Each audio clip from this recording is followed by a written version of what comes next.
In Afghanistan, pushed into world attention by the entry of Russian troops, half the population is made up of Pathans, a people famous in history for their hard, independent-minded resistance to outsiders. In these workshops, a few dozen miles across the border in Pakistan, fellow Pathans are making rifles and machine guns to be used in the struggle against the Russians.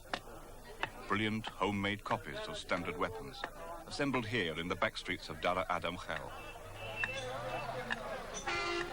The workshops are small, with the most basic equipment, but the guns they turn out are notoriously sophisticated and efficient. The Afghan-Pakistan border means little to the Pathans, a line drawn across their mountain homelands by foreigners for their own convenience.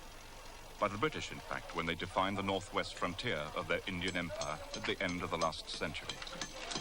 It was at roughly the same time that the backstreet gunsmiths went into business.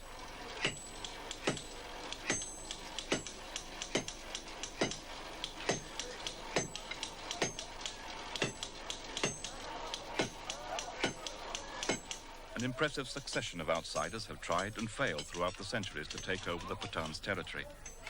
Their armies, underestimating the Pathans' skill in mountain tactics, have all eventually been worn down and forced to come to terms with the constantly harassing tribesmen.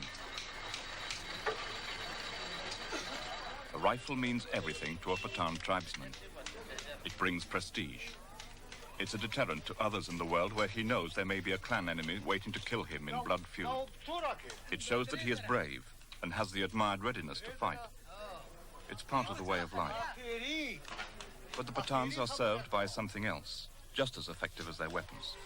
Their strong sense of themselves as a people and as believers in Islam.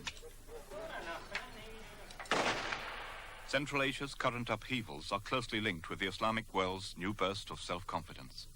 At the heart of the main countries concerned is the 1,000-mile sweep of territory in which the Pathans, more than 12 million, live. Here also are located the strategic mountain passes of Central Asia, where the armies of Alexander the Great, Genghis Khan, the Mughals, the British have all passed through without ever controlling the inhabitants.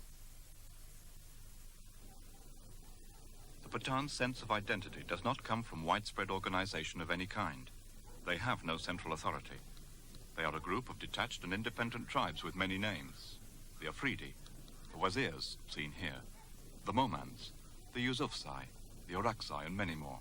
This very lack of organization has proved troublesome to occupying forces in the past, causing them to face scattered and unpredictable attacks with no large-scale leaders to defeat or fix deals with. The British found that they had to deploy more troops here than anywhere else in the British Empire. But behind the familiar image of the Pathans as fighting men, and seen far less often, is the daily life they defend when they fight.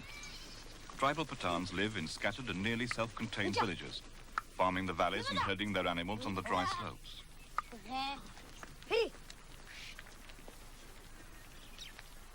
The tribal areas of Pakistan are remote, sometimes inaccessible mountain regions, officially beyond the limits of central government.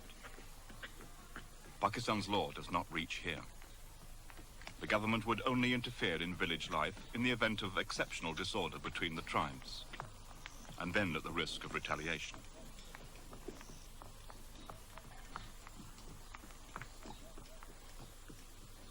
Inside the village is yet more self-containment. Each family house